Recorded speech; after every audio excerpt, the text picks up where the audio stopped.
Hey, what's up? What's up? I'm here with Chase. What's up, Chase? What's happening? Oh, there might have been an echo there for a second, but we fixed it. All right, what's up? What's up? Woo! All right. So, Chase, tell me what we're doing here. We're gonna do some street epistemology on old Chasey boy. All right. And anything you want to tell the audience about yourself? Introduce yourself. Give yourself a Oh shout out. well, let's see. I'm a activist for animal rights and human rights and the environment, and been doing that for many years now. And yeah, been vegan for 13 years. Just celebrated my vegan anniversary on January 1st. So, and happy new year to you and everybody. But yeah, so I was religious. I was raised religious. We'll get into that later on. But as you can see, I am an atheist. Debate me. Won't be Or doing that today. yeah, we won't be doing that, but another time perhaps. But we'll SE me today. All right. All right. Sounds good. And what's the claim we're talking about today? Well, we got the claim that the Christian God does not exist. I want to add a most likely, a little parentheses of most likely there, but you know, I got you. and Okay. and this can't come at a better time than now because earlier today I had to deal with a Christian person who was saying that gay marriage should be repealed and that gay people it should be illegal for gay people to marry. So that upset me. Just as a person who cares about justice, and also I'm bisexual, and so you know it kind of hit a little close. But anyway, we'll Yeah, move on. that's understandable. I Okay. didn't get Cool. too upset with him. I didn't yell or nothing. You know me, I got that anger problem, but I was able to keep it pretty cordial while still holding my ground. You know. Okay. Good. Glad to hear that. Yeah. Not that you know what I mean. You Yeah. I got got. you're picking up what I'm putting down. Yeah. Yeah. All right. So I guess with regards to this claim, what do we mean when we say? I guess what do you mean when you say the Christian God? What is that? Yeah. So I'm thinking, you know, mostly it would be based off the Bible, I would think. You know, you can't really have a Jesus character or this kind of God without, you know, the Old and New Testament, the Bible. So that's pretty much what it's based on. I think, though, that there may be some, like, I think they might be Catholics or some Orthodox people who might value the church's teaching more than the Bible. Uh, Okay. and so, but I'm not really, I'm not well versed on that. So that's kind of not the Christianity that I'm talking about. I guess I could address that in here if we need to, but I'm talking pretty much but I feel like the more you stray away from the Bible, the more you're creating a different God, right? It seems like, unless the Christian church came before the Bible, which I've heard that might have been the case, like that the Catholic Church started and then, you know, canonized and created the Bible. And so Hmm. I'm not too sure about the historicity, but Well, I'm most interested in, I guess, what you think. So I guess for the purposes of this conversation, we can just focus on that. okay. So pretty much then, Christian God meaning the God of the Bible. Okay. Cool. Let's roll with that. And I guess you said most likely, so it sounds like you're not 100% confident. How Correct. confident would you say you are? I'm feeling a 97. I had to think about it the other day and I was like, yeah, maybe a 97. But Okay, we'll see. That number may change one way or the other. cool. Let's calibrate that a little bit. What does 97% mean? Well, I think 100%, like we were saying, to me means certainty, as if like I know for a fact and I couldn't possibly be wrong.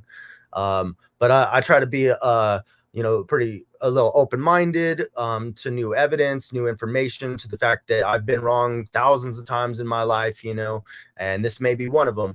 So, so I try not to ever go above 99% on anything, really. Maybe something or other, but for the, something like that I exist, like, because in order to be deceived or to have, false thoughts, I must first exist. I might put 100% on that, but maybe still just 99, because who knows.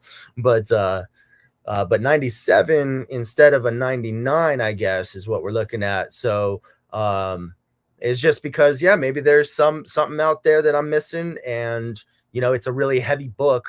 It's dense reading, the Bible, and I have not read the whole thing, but I've read a lot of it. I've read enough of it. Oh man, I read too much of it. Okay. All right. I think I understand what you mean by 97%. It's kind of what I would have expected myself. How I would have defined 97%. So cool. We're on the same page there. And then I guess what has led you to this conclusion, to this confidence level?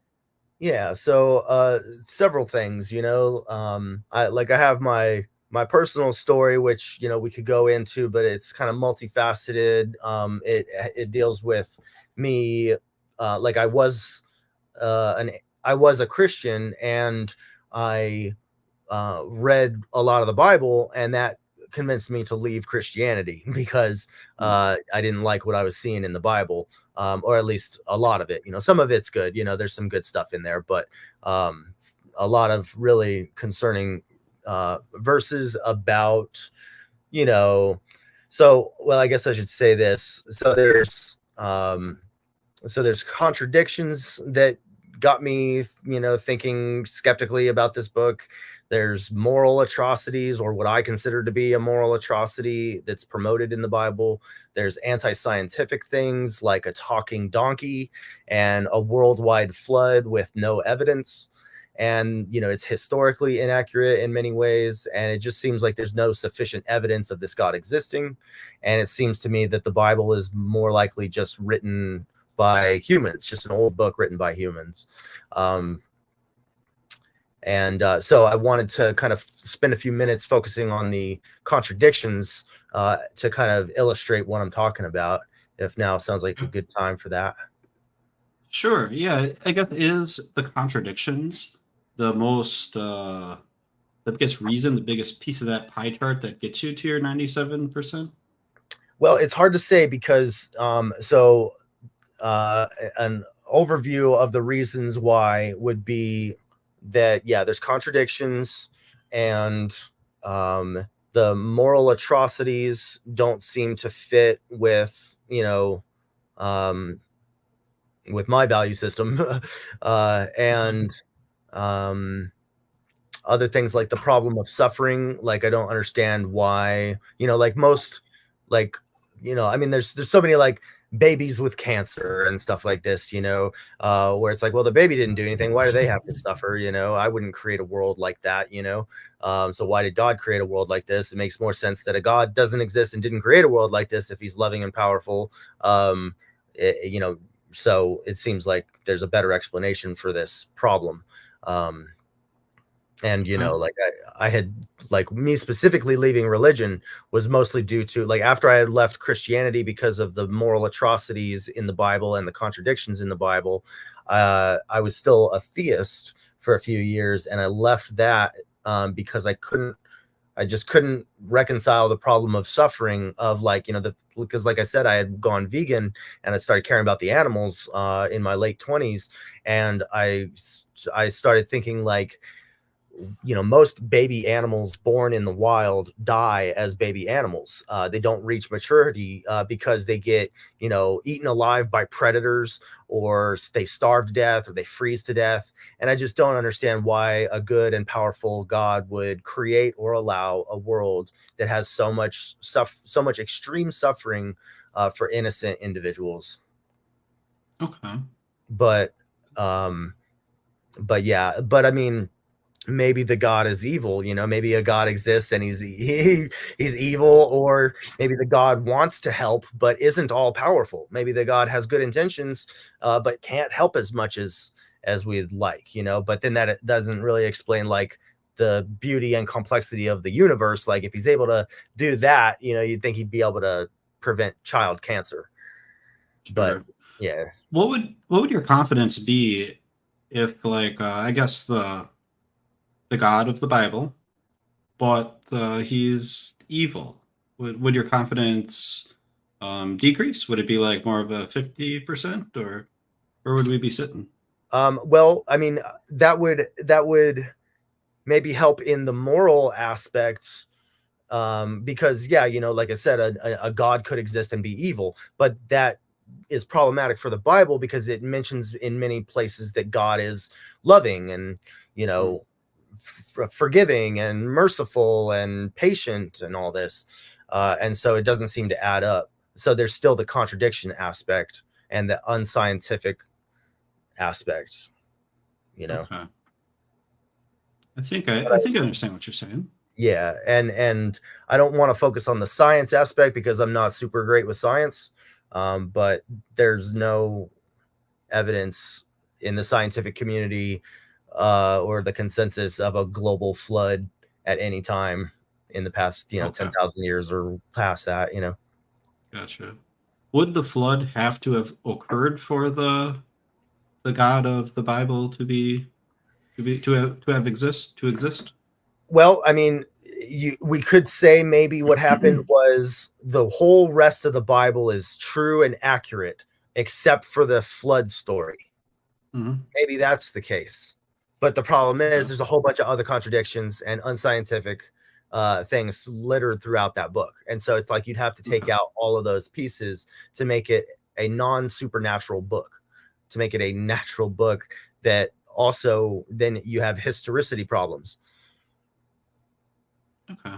So So it sounds yeah, like the two most important pieces here are the contradictions and the moral atrocities. yeah.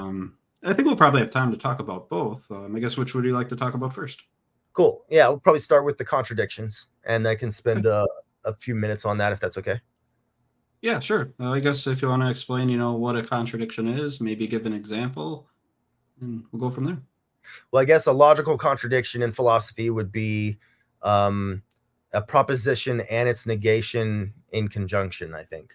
So uh, that means like A and not A, like a thing is and is not. Like the sun will rise, the sun will not rise. Those are contradictions. I am talking to you and I am not talking to you at the same time. These are contradictions. Gotcha.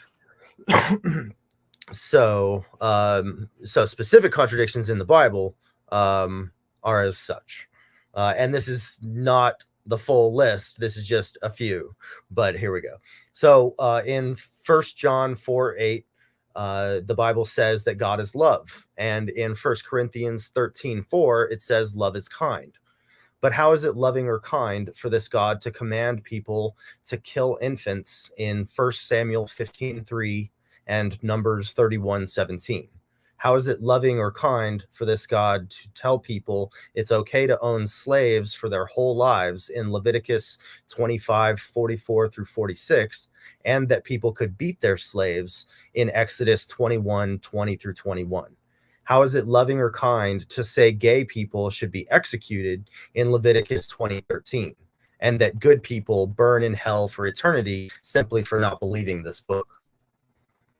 So here's a question of, does God change his mind? So in Malachi 3:6, it says, I, the Lord, do not change. Okay. And in 1 Samuel 15:29, it says, the glory of Israel will not lie or change his mind, for he is not a man that he should lie or change his mind. Okay. But then in Exodus 32:14, it said, so the Lord changed his mind about this. And then it says the same thing in Amos 7:3, that the Lord changed his mind.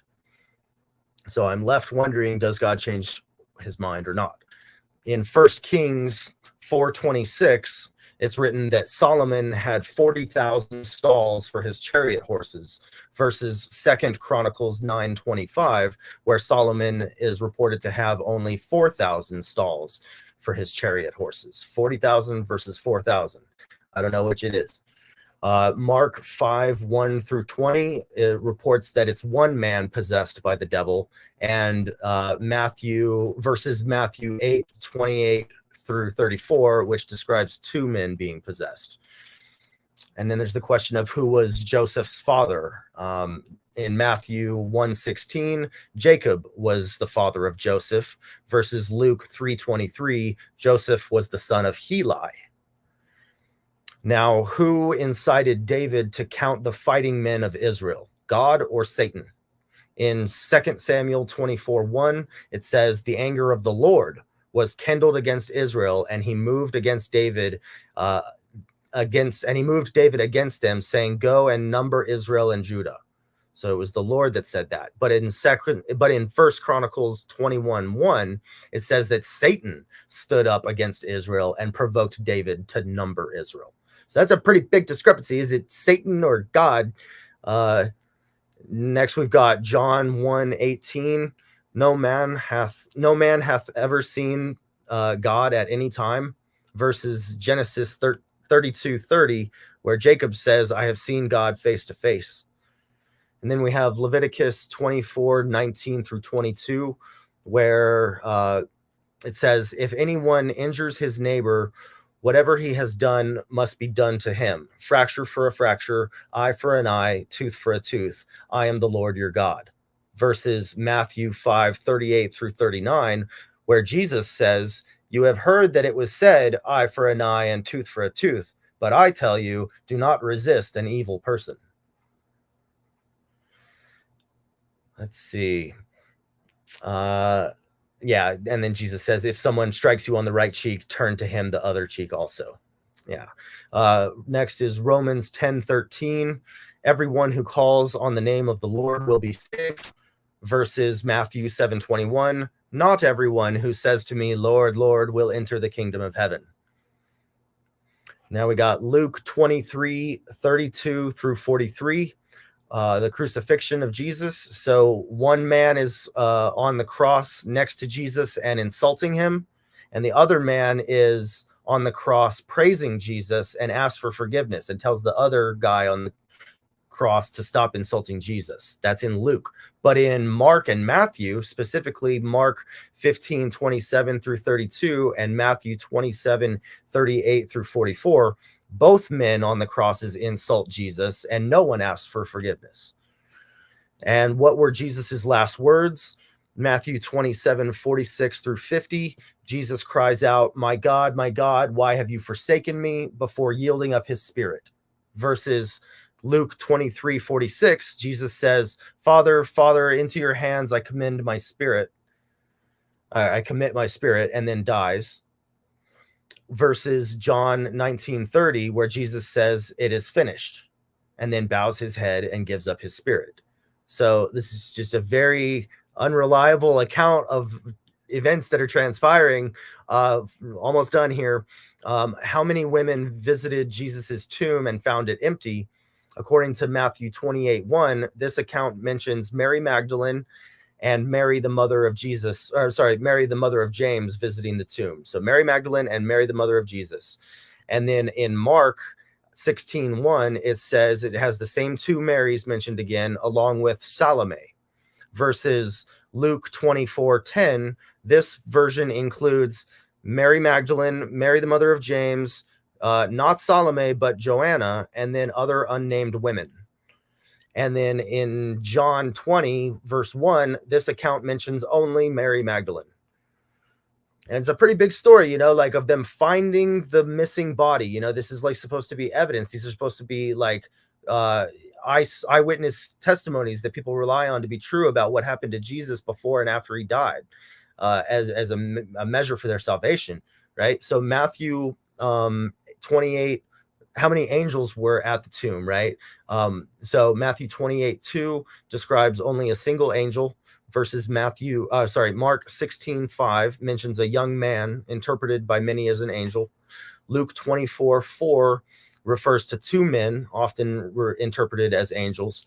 And John 20 verse 12 speaks of two angels. So is it one angel, two men, two angels? What's going on? And then almost done here. This is the last one. Is God all-knowing or not? So in 1 John 3:20, it says God knows everything. But in Genesis 18:20 through 21, it says, then the Lord said, The outcry against Sodom and Gomorrah is so great, and their sin is so grievous, that I will go down and see if what they have done is as bad as the outcry that has reached me. If not, I will know. So it's like he's got like people sending him messages, that the outcry that reached him, like he's not there, he's not all present, all knowing. So yeah, so but like I said, in addition to those contradictions, there's still the problem of suffering, there's still the moral atrocities, and there's still, for me, just the idea that naturalism and secularism makes more sense and has fewer problems. Okay. So I'll write that down. Okay, fantastic. All right, so I heard all the contradictions, and that was quite the extensive list. I'm sure you could come up with possibly even more. Yeah. But so one conclusion that someone could come out with is that these contradictions exist.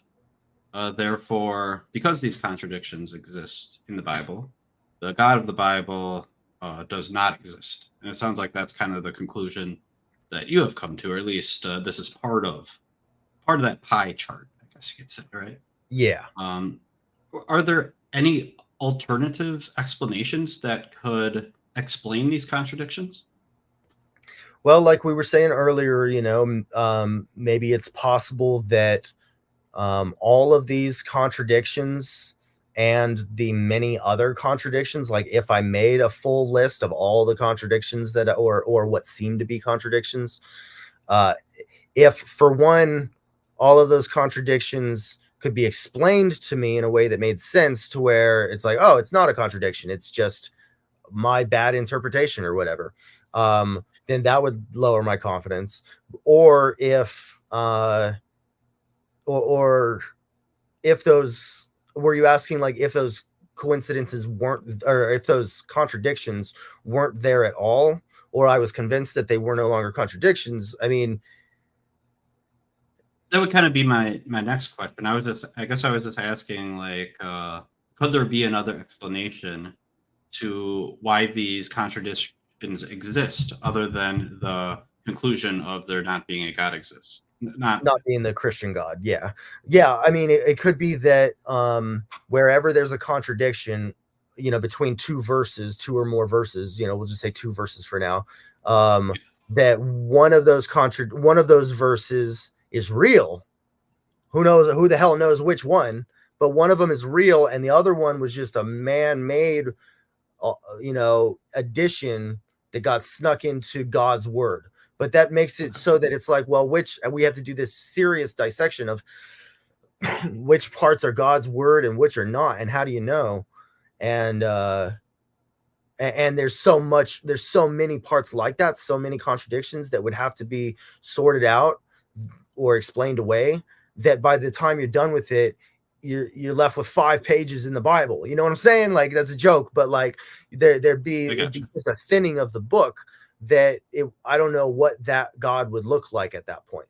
I don't know if it would be the evil God, like, that drowns babies and says to kill gay people, or if it would be the nicer God that says, don't throw stones at sinners, for you too are a sinner, and says, blessed are the merciful.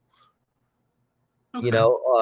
It's just, I'm left in the dark, because you would think that if a God was going to try to communicate with us through a book of all things, like, you'd think he'd have a better way than a book, especially one written 2,000 years ago that's been translated hundreds of times or whatever.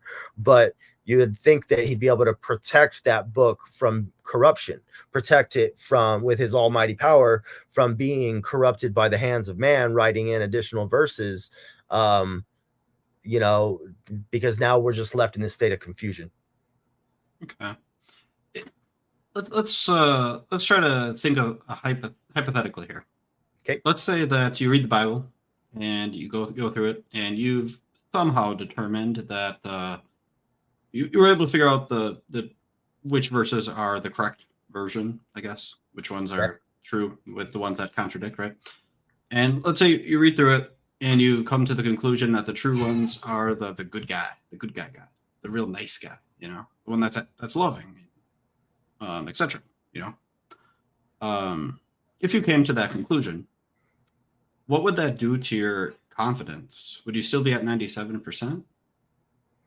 It would decrease my confidence because it would have like, I guess, so you're talking about the contradictions being gone, or and the conclusion is that the God looks to fits my morals basically, and is all the good parts of the Bible.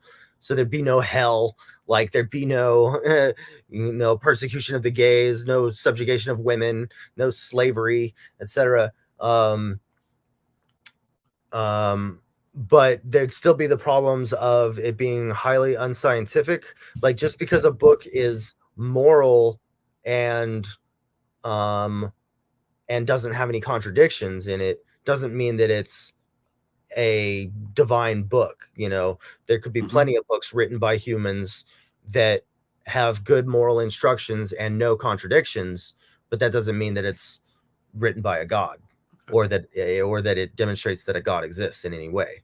So there still is the lack. Yeah, so there's still just the scientific problem, the anti-history problem. But if you could remove all those parts, or make it so that all those parts in the Bible are to be taken not literally but as metaphor or some kind of fiction for some storytelling device, even though they're written plainly as historical, like the donkey spoke, right? It's like, what?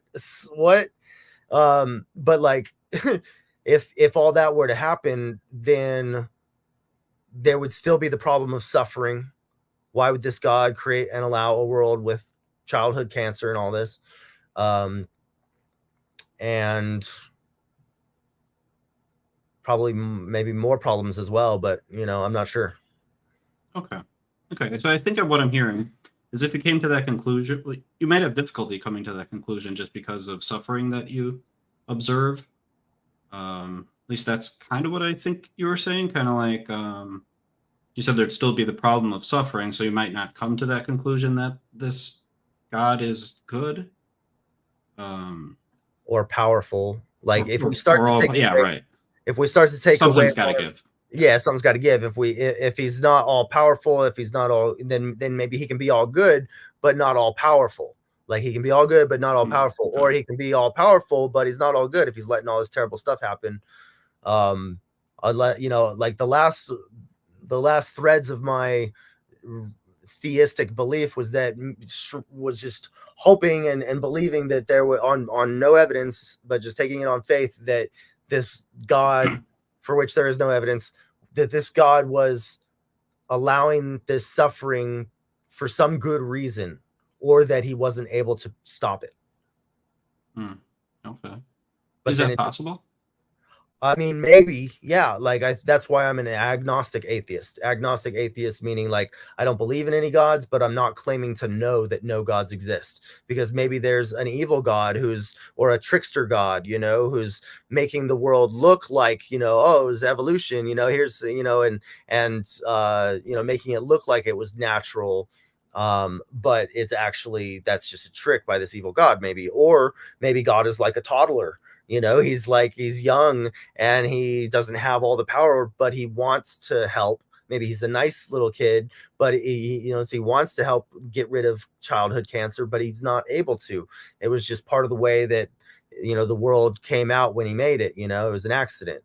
But there's just no evidence for that either, so I'm not going to believe that until there's good reason to. Okay.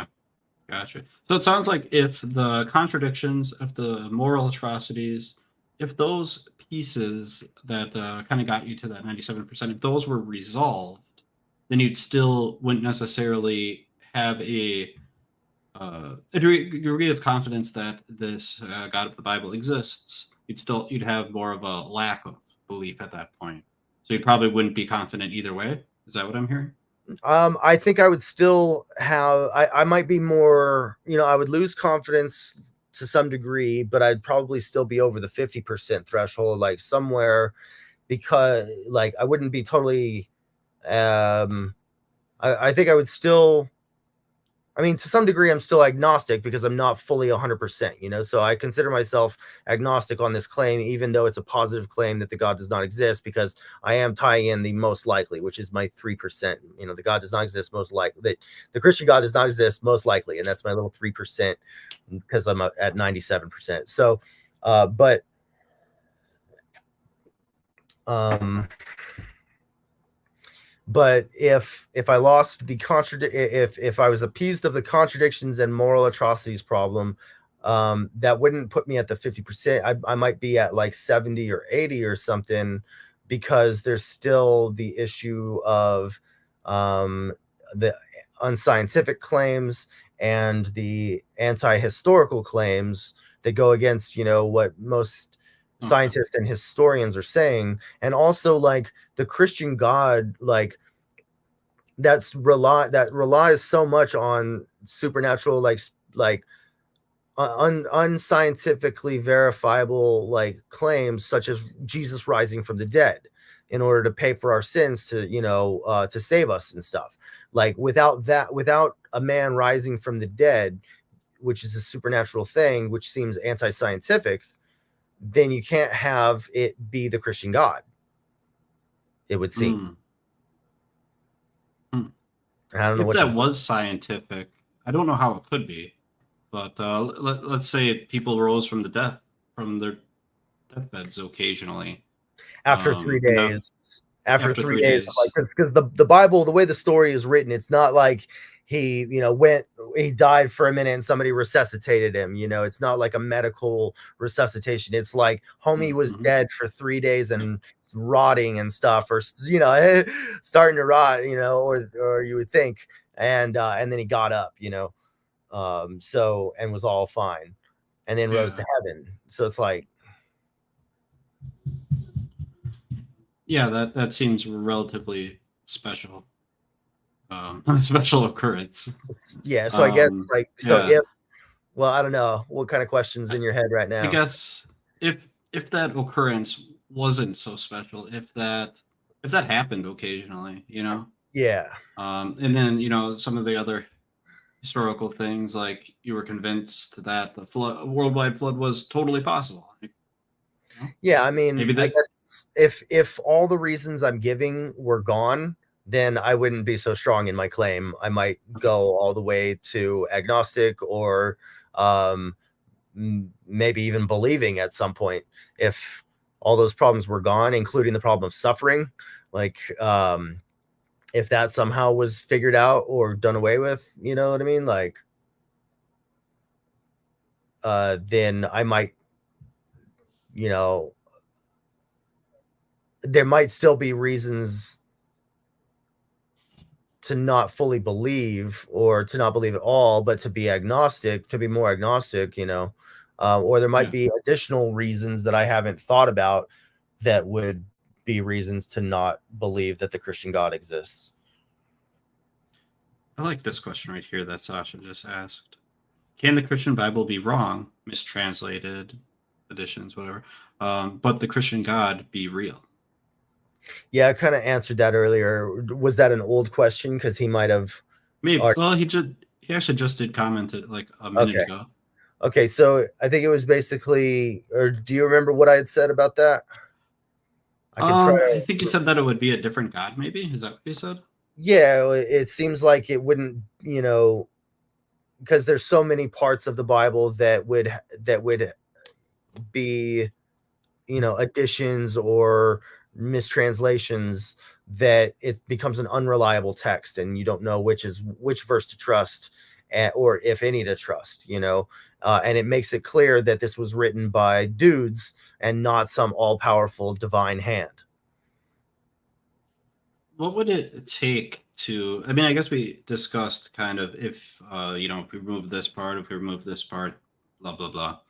But is there anything that you could view yourself learning that hypothetically you could learn that could change your confidence either way? um I mean, yeah, it's possible. Like, if a professional, apologist or theologian or somebody who went to seminary school or something can go, or just anybody who knows the material well enough and could do a good job explaining it, if they can explain away these contradictions, Mhm. yeah. Wait, was that your question? Yeah, yeah, kinda. But I guess Or is or or if there? or if God himself came down and showed, what I mean, like showed me some revelation of how yes, the book was miswritten in parts, but here's the real elements, and here's me and here's what I represent. It's all good, and here's an explanation of the problem of suffering, like, you know. Gotcha. Okay. So if you had like this experience in which you maybe visually and audibly you It would heard help. you heard this God, okay, that would I help. think it would help, but I also might be hallucinating, or I might be, Mm, have taken some kind of like food poisoning, or aliens are the ones tricking me, and it's not God mm, telling me the mhm. truth. It's aliens messing with me or something, or I've got psychosis or schizophrenia all of a sudden, Um, but it's still possible that it's the real God. And so, and before in my life, when I felt like God was talking to me, I did lean towards believing that it was this God talking to me. So that might happen again, but I feel like I'm more of a critical thinker now, and more skeptical. I have a higher standard of evidence because, like I said, it could still be any number of other explanations, even if it was some kind of powerful experience. Um, because I could just be looking at it the wrong way, fallacious reasoning. But other things that could help would be like if a consensus among historians came out that no, the Christian God is real, or if you take out these verses and these verses and these verses, but you keep these ones, then yeah, that Christian God is real. Then I'd be like, oh shit, or and same with the scientists, if they were to say, like, I mean, if we were to like basically undo all the science that we know about, then yeah, I guess the Christian God could exist. Okay.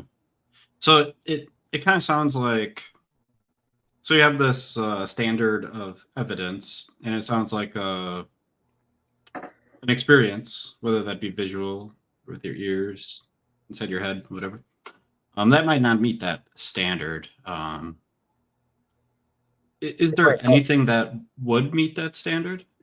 I'm not sure, like there's stuff that could get me to a high level of confidence that the Christian, well, I don't know. It's hard to say that the Christian God, like there, I could imagine things that could increase my confidence to the point where I even believe in a God. I could imagine things happening that would result in me believing in a God. It's harder for it to be the Christian God or the Islamic God or something because of the contradictions and the moral atrocities and all this, while claiming to be a loving God, right? So, um, I'm getting a little lost. Okay. We can take a step back. We can, maybe, do you want to talk about the moral atrocities and suffering for a moment? Okay. Okay, cool. So, I guess one of the things that you brought up was like childhood cancer, and yeah, that does suck. I think that sucks, obviously. Mhm. Um, I guess could there be a good thing about death? Well, Could yeah, death like, be good? well, I mean, so it's not just death, it's the prolonged suffering before the Long death as suffering. well, so, Okay. because if it were just death, you could say, oh, well, they go straight shot up to heaven because they're a kid, but also there's a bunch of people with cancer that go to hell, apparently. So, like, that's messed Mm, up. Like, to give them cancer, then make them go to hell. But, like, uh, so there's the prolonged suffering of a slow terminal illness and then death, and there's no evidence that there is an afterlife as a reward or like some way of making it up to them, and even if there was like making it up to them, like you don't have to give them cancer in the first place, but like I mean, like you can say that, like, good things. I don't mean you, I mean the general you. We can say things like, some good things can come from bad things, like through some adversity comes strength sometimes, but not always. Like a lot of times people just like, aren't able to handle all this sadness, and so they don't learn any great life lesson about perseverance or whatever. When their kid slowly dies of cancer, they kill themselves afterwards because the sorrow is so much, or it doesn't bring them, or if they don't kill themselves, they don't become believers in God. You know what I mean? Some of them do, sure, but like a lot of people, it doesn't help them grow in any way that they couldn't have grown in other ways. Like we can grow without our babies getting cancer. Okay, like if like I could imagine that maybe like if I was designing a world that maybe a stubbed toe every now and then was necessary for some greater good, for some character building, but the You amount take a break. yeah, it's just the amount of suffering is so bad, and so many individuals, and it just seems so needless. I feel that. Do you want to keep going? Do you want to end the stream? No, we're good. Okay. We can keep going. Give me All right. 10 seconds though, just 10 seconds to wipe my eyes. Yep.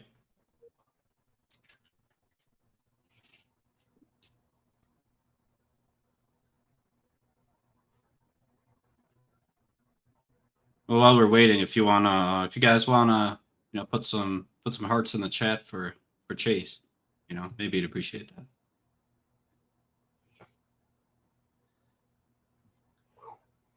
Hey, Sasha. Okie dokie. Sasha's ahead of you guys.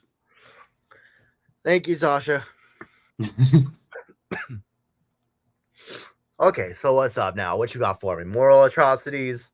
Problem suffering. Let's do it. Yeah, we it's some deep stuff.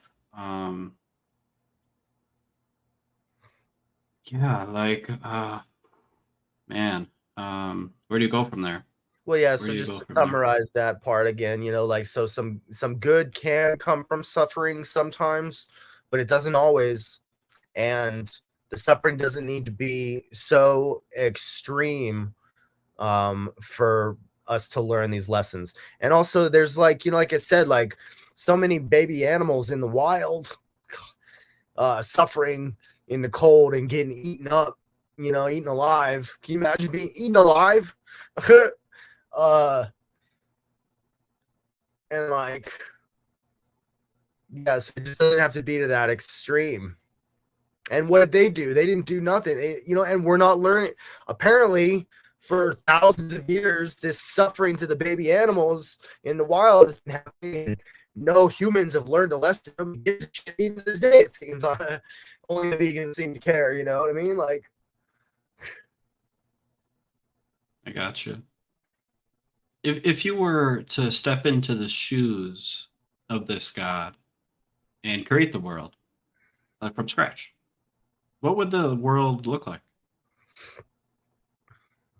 There'd be free weed for everybody. If you want it, you don't have to. Just growing on like every street corner? Yeah, you just pick it as your every bus stop. Yeah.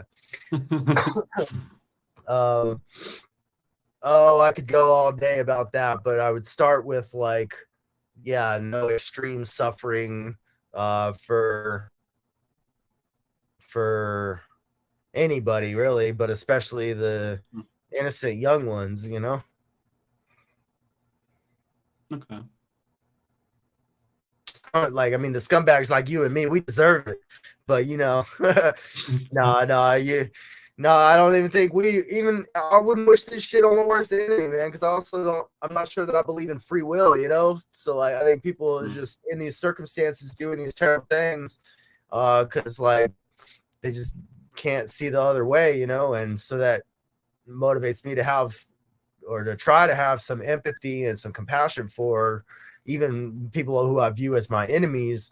That doesn't mean I'm not going to try and stop them from doing what they're doing, but I would, if I had godlike powers, I would stop them without giving them cancer. I surely wouldn't give their babies cancer just because they screwed me over, which seems to be the story of the Bible. It says Adam and Eve ate a fruit, and so, you know, and there's another contradiction in the Bible. It's like there's a part in Deuteronomy that says children shall not be put to death for the sins of their parents. But then that's the whole story of Adam and Eve, is that every generation after that has to suffer for their one action, which wasn't even that bad. They just wanted knowledge, you know. They were just curious. They didn't even exist. They're fictional characters. There's definitely a lot of bad stuff in the world that we share. If there was something that we could do to make the world a better place for everyone, that anyone could do, what would that be? Yeah, there's a lot of things. Just become an activist. Like, not everybody has to donate as much of their time as I do. You know, I do this all day, every day, for humans and animals and the environment. I would just recommend that people get educated about different issues and get educated about different issues and put yourself into a situation where it's uncomfortable because you have to see some cruelty in order to get affected enough to care. Because otherwise we live in denial, or we just put it onto the back burner and we think about ourselves too much. And we need to start thinking about others.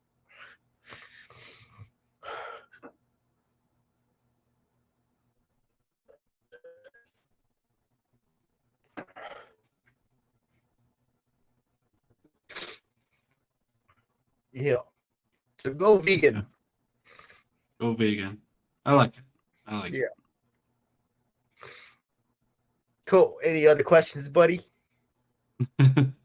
Well, we could do Al and the Alien if you're up for it, but I'm not gonna. Sure, let's do it. On it. Okay. All right, we got Al and the Alien. He doesn't know anything about Earth. He's an alien, you know. Never been here. Doesn't know anything about us. Doesn't know anything about Chase. Doesn't know anything about Pierce. Doesn't know anything about anybody. He comes down, lands his spaceship right back on your beach back there, and he wants to know if the God of the Bible is real or if he's just fictional, right? What's the best way that Alan can figure that out? Well, Alan, my friend, I would tell you, do some research on, start by, well, I mean, first, what I'd recommend is that he follow me on Facebook, Instagram, and YouTube, because there's going to be some resources for you there. Yeah, you know, like, just do a Google search or look up on ChatGPT some contradictions in the Bible. And then, you know, when it gives you a list of contradictions, verify that that's true. You know, don't just take it on face value, but go ahead and look up the Bible verse. You know, you can go to Bible Gateway, is an internet site, and where you type in the Bible verse, and it'll give you all the different translations and everything, and you can see the verse before it and after it and the whole chapter, so that you can get the context and everything to make sure you're not misinterpreting what the situation is. And yeah, and then also look up, you know, like, moral atrocities in the Bible. Do a search and you'll find a list of Bible verses, and then go look up those Bible verses. And if it don't make you feel good, then stand up against it and see what historians are saying. You know, the consensus of experts in science and history about the claims made in the Bible, and see what the atheist community has to say about you know, objections to religious claims, and see what, you know, the scientists have to say. And that's a good place to start. Just learn logic and critical thinking. Gotcha. All right. And I don't think I got much else for you. I do want to throw this comment up on the screen because I agree with it 100%. And I'm not 100% confident on anything, but I'm 100% confident in that. Oh, thanks. So, and I guess you got anything for me? Well, I mean, I guess I'll just say I used to be a pretty bad guy. Like, I wasn't, you know, I used to be really selfish. I sometimes still am, and I have room for improvement. But I think that if we just, you know, I think people can improve, or at least some people, you know. So I hope that everybody will just believe in themselves and try to believe in others, because a lot of progress can be made. And but yeah, for you specifically, why you make me cry, Pierce? What's wrong with you? Ain't there enough didn't try suffering in the to. world? You gotta make your buddy cry. Well, hopefully through the crying, I think you may have maybe inspired some people, maybe. So Yeah, maybe you inspired them, and maybe that there's good coming from the suffering in that sense. yeah, Hopefully. yeah. And do you want to share any thoughts that you have on how this went, or like or your thoughts on the issue? You don't have to. But as far as the conversation, like, I thought you did really well. I thought you asked great questions, and the rapport was really nice. I appreciate you giving me time to take a break and catch my breath and stuff. Yeah, of course. Yeah, I think it went well. It was obviously really emotional for you, which I try not to have that happen, but of course I don't have total control over that. So Yeah, I'm sorry that it did get emotional. That was not my goal, of course. Um, yeah. but I've yeah, got I've got bipolar. You know, I got mhm. PTSD and all this stuff. So it ain't your fault. Okay, okay, yeah. I'm glad. I don't want to put you through any more distress Yeah, than you need to go through. Yeah. yeah. It's okay. I'll be fine right after this. You know. Okay. Good. Good. Good. Good. If you need to reach out to me, you do that after Yeah, we're done appreciate here. it. Okay. Cool. But yeah, how did you think Um, the session went, though? yeah, I think it went pretty good. I guess did you want to know my thoughts on kind of? I guess you have your reasons here. Did you want to know my thoughts on that? Is that kind of what you were asking? Or your thoughts on the issue, like whatever you want to share, like if you wanted to share you know, your percentage or anything like that, or if you Okay. agree with the claim, or if it's too strong of a claim, or but you don't have to share whatever you feel like it. Sure. Like I guess I don't like. Do I think the God of the Bible exists? I don't know. How the heck am I supposed to know? That's kind of my thoughts. Like I look at the contradictions and I think like, what does that mean? What's the best explanation for that? And I don't know. Does that mean that God doesn't exist? I don't know, man. Why are you asking me? That's kind of my thoughts. Like Okay. I don't put a lot of stock into that. When we look at the moral atrocities, yeah, a lot of them I think suck. Like I don't think anybody should be throwing stones at each other. Yeah. Why are you throwing stones at each other? That kind of sucks. Could there be some crazy reason, like somehow that's a good thing? Yes, sure, maybe, but it Hmm. kind of sucks. Yeah. So, I mean, does that mean that God doesn't exist? I don't know, man. But I know that we probably, if we love each other and we really care about each other, that's probably not the best way to show that love Yeah. and that we care. Yeah. Um, and then I guess we're talking about like science, the history of the flood, stuff like that. Mm. Yeah, I mean, could it be allegory? I guess. I don't know. I guess that's one version, right? So like you said, there's all these different, you could have a totally different Bible depending on how you read it, I guess. Interpretation, what you think's allegory, what you think's fact. And so it's like, yeah, I don't know, man. Well, that's kind of my thoughts. Yeah. I mean, I guess that's kind of my thoughts on everything is like, you look at it and it's like, oh gosh, I don't know. What's the true version of Christianity? Could it be Right. that one, that one, that one, that one? There's so many different denominations that it's hard to say, like, that's the one. Or maybe they're all wrong. I guess they can't all be right. Yeah, that's why it just seems to me most likely that it was just written by dudes.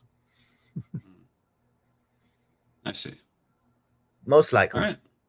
But Most likely. I've been wrong before. 97%. Well, yeah, should I stay at 97? I think I got to stay at 97 for now, but I'm open to new thoughts and I'll keep thinking about it on my own.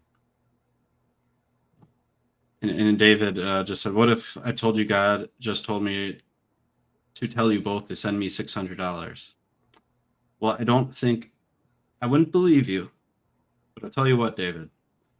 What everybody should do instead of sending you $600 should go to navigatingbeliefs.com and take the course on street epistemology and go follow Chase on every social media out there. I got his YouTube linked in the description, so you can also do that. Cool. Thanks for that. Yeah.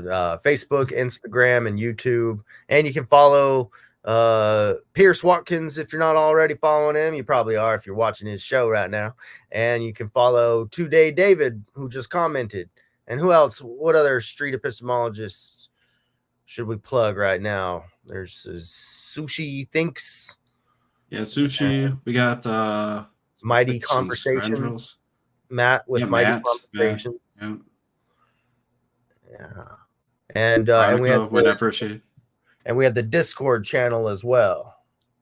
Yep, Discord. And go ahead and download my book. Oh yeah. I downloaded Pierce's books, both of his books, kids' books, and gave them as a gift to my sister-in-law, who's a teacher of kids that age. So that's cool. And but yeah, y'all should join the Street Epistemology Discord channel if you want to have conversations with us. All right, we're gonna call that a wrap then. We will. I'll see you guys next time. Peace.